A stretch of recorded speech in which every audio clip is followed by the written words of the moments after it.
매운 음식엔 이 음료가 필수. 뉴욕 한복판 타임스퀘어까지 접수한 세계인의 입맛을 사로잡은 K음료. 그 정체는?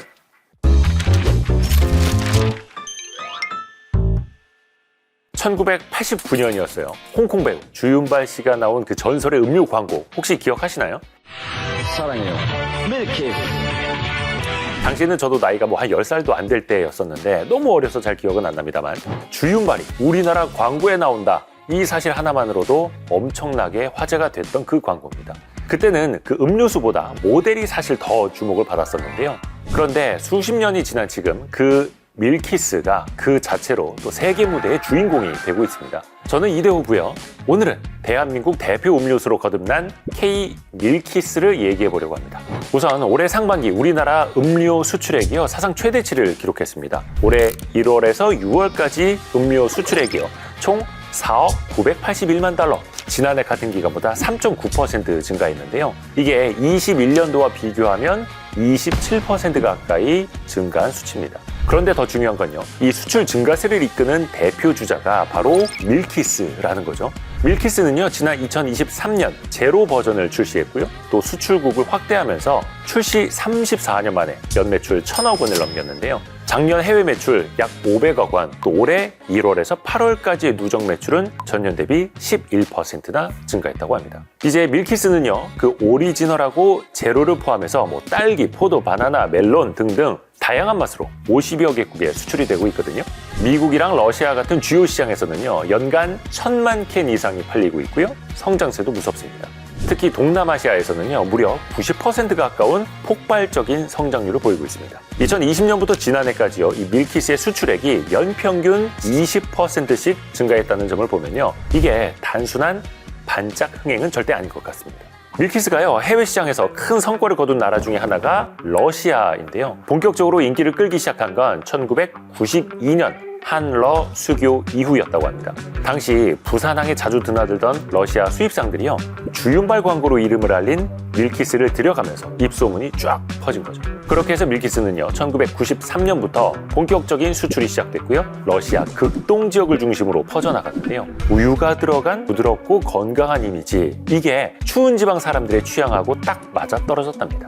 또 러시아는요, 그 혹독한 기후 때문에 다양한 과일을 1년 내내 맛보기는 참 어렵거든요. 그래서 여름 과일을 잼처럼 복원해서 먹는 바레니의 문화, 또 잼을 넣은 홍차를 즐기는 러시안 티 문화가 있을 정도로 과일 풍미에 대한 선호가 굉장히 높은데요. 밀키스가 바로 그 점을 파고든 거죠. 초창기에는요, 오리지널 우유 맛만 판매하다가 러시아 사람들의 취향에 맞춘 딸기, 멜론, 망고, 바나나, 이런 다양한 과일 맛을 계속 개발을 한 거죠.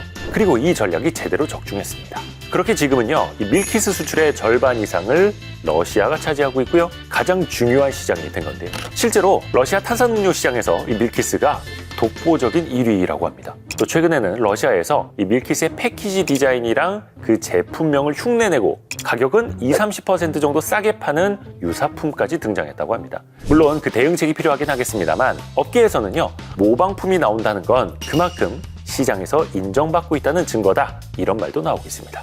현재 밀키스는요, 러시아를 넘어서 그야말로 전 세계로 뻗어나가고 있는데요. 특히 반응이 뜨거운 나라가 바로 미국입니다.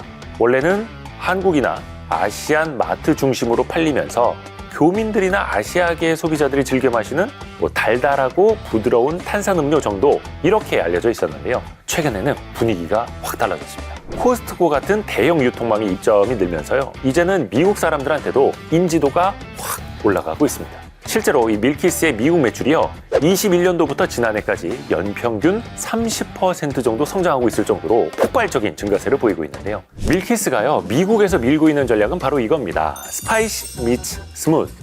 매운 음식엔 밀키스. 미국 사람들도요, 요즘에 핫치킨, 핫소스 이런 거 엄청 좋아하거든요. 근데 그 매운맛을 부드럽게 잡아주는 음료가 마땅히 없었는데, 그 틈을 밀키스가 정확히 파고 들어간 겁니다. 지난 7월에는요, 밀키스가 뉴욕 타임스퀘어 대형 전광판에 등장했습니다. 그래서 현지에서 치킨 브랜드 BBQ랑 같이 협업 이벤트를 열었는데요. 현지 사람들이 좋아하는 그 양념치킨, 또 매운 양념치킨 약 5,000인분, 그리고 밀키스 5,000캔을 같이 제공했는데, 이게 오픈 4시간 만에 완판됐답니다. 게다가 이 이벤트가 미국 현지에서 꽤 화제가 돼가지고요, 현재는 뉴욕이나 뉴저지, 텍사스, 캘리포니아 등등 미국 주요 지역 BBQ 매장 250여 곳에 이 밀키스가 정식으로 판매되고 있답니다. 동남아시아 지역에서도요, 이 밀키스의 존재감이 점점 높아지고 있습니다. 특히 인도네시아가 눈에 띄는데요. 밀키스가 최근에 인도네시아 최대 편의점 중에 하나인 인도 마렛 매장 약 23,000개에 입점을 했습니다. 대규모 현지 유통망을 확보한 거죠. 그런데 그게 그냥 입점만 한 게 아니라요. 아예 할랄 인증을 받았고요. 패키지도 인도네시아어로 리뉴얼하는 등 이 본격적인 현지화 전략을 함께 진행했답니다.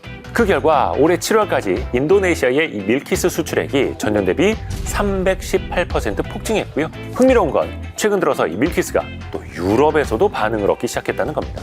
올해 10월 초 밀키스가 네덜란드 2위 슈퍼마켓인 융보에 입점을 했는데요. 현지에서 한국의 독특한 소프트 드링크다라는 평가를 받고 인지도가 높아지고 있답니다.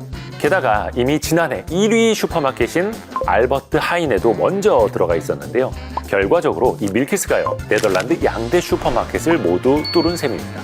이게 생각보다 꽤 의미가 큰 게요. 네덜란드가요, 유럽 K푸드 수출의 전초기지, 또 유럽 최대 항구인 로테르담 항구를 품고 있거든요. 밀키스는 3년 전부터 이 유럽 시장 공략을 꾸준히 준비해 왔습니다. 네덜란드의 양대 슈퍼마켓 입점, 단순한 현지 성과가 아니라 앞으로 유럽 시장을 본격적으로 넓혀갈 수 있는 그 기반을 갖췄다는 의미이기도 합니다. 그럼 여기서 좀 궁금해지는 게 있어요.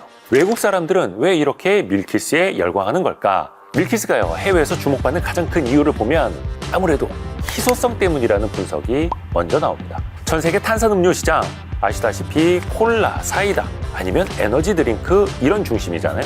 우유가 들어간 탄산음료는 우리나라나 일본 정도를 제외하면 다른 나라에서는 거의 보기 어려운 편이고요. 실제로요, 그 해외 소비자들의 리뷰를 보면 처음 보는 조합인데 이거 중독성 있네, 생각보다 괜찮은데 라는 반응이 많은데요. 그 카테고리 자체가 희귀하니까 시장에서 일단 눈에 띈다는 거죠. K 콘텐츠, 또 K 푸드의 열풍도요, 이 밀키스 인기에 힘을 실어준 요인 중에 하나입니다. 요즘 그 해외 소비자들의 반응을 보면요, K 드라마나 K 팝을 즐기다가 한국 음식, 또 한국 간식까지 관심을 넓히는 경우가 많잖아요. 드라마 주인공이 마시던 음료 나도 한번 마셔보고 싶고, 좋아하는 아이돌이 즐기는 그 맛을 함께 느끼고 싶은 이런 욕구가 자연스럽게 생기는 거죠. 일종의 유대감일 테고요. SNS에서는요, 한국 먹방, 한국 과자, 한국 음료 이런 식으로 콘텐츠 소비 흐름이 이어지고 있는데요. 특히 유럽이나 북미 지역의 10대나 20대는요, 한국에서 유행하면 일단 믿고 먹는다, 이런 분위기가 좀 있답니다. 그래서요, 한국 음식에 한 번 발을 들인 사람들이 자연스럽게 한국 음료수까지 관심을 갖게 되는 거죠. 이 K 열풍의 흐름 속에서 밀키스가 자연스럽게 인지도를 얻게 된 겁니다. 그런데 사실 우리나라에서는요, 이 밀키스보다 먼저 나온 게 있죠. 바로 암바사. 기억하실 겁니다. 하지만 해외 시장을 제대로 뚫은 건 밀키스였죠. 그 주윤발의 레전드 광고도 한몫했지만요, 결정적인 차이는 바로 현지화 전략이었습니다. 롯데칠성이요, 단순히 제품만 수출하고 끝낸 게 아니라 현지 소비자들이 이 밀키스를 어떻게 즐기면 좋을까, 이걸 많이 고민했다고 합니다. 그래서 아예 그 밀키스 글로벌 전용 SNS 계정을 따로 운영을 했다 하고요. 여기에다가 한국식 화채 만들기, 매운맛 챌린지 같은 이 짧은 릴스 콘텐츠를 또 꾸준히 올리다 보니까 자연스럽게 소비자들이 이걸 따라하기 시작했고요. 어느 순간 SNS에 밀키스 리뷰가 하나의 밈처럼 번지기 시작했다는 거죠. 또 각국의 인플루언서들과 협업을 하면서요, 틱톡이나 인스타그램 릴스에서 수십만, 수백만 뷰가 심심치 않게 나왔다는 겁니다. 뿐만 아니라요, 이 밀키스는 맛이나 패키지 디자인, 언어, 또 이 캔 사이즈까지 나라별로 다 다르게 커스터마이징 했는데요. 그러니까 해외 소비자 입장에서는요, 그냥 한국에서 온 낯선 음료가 아니라 우리의 취향에 맞춘 친근한 한국 음료, 이렇게 느껴질 수가 있는 거죠. 밀키스가 전 세계에서 사랑받는 이유에는요, 이런 세밀한 현지화 전략이 그 뒤에서 탄탄하게 받쳐주고 있던 겁니다.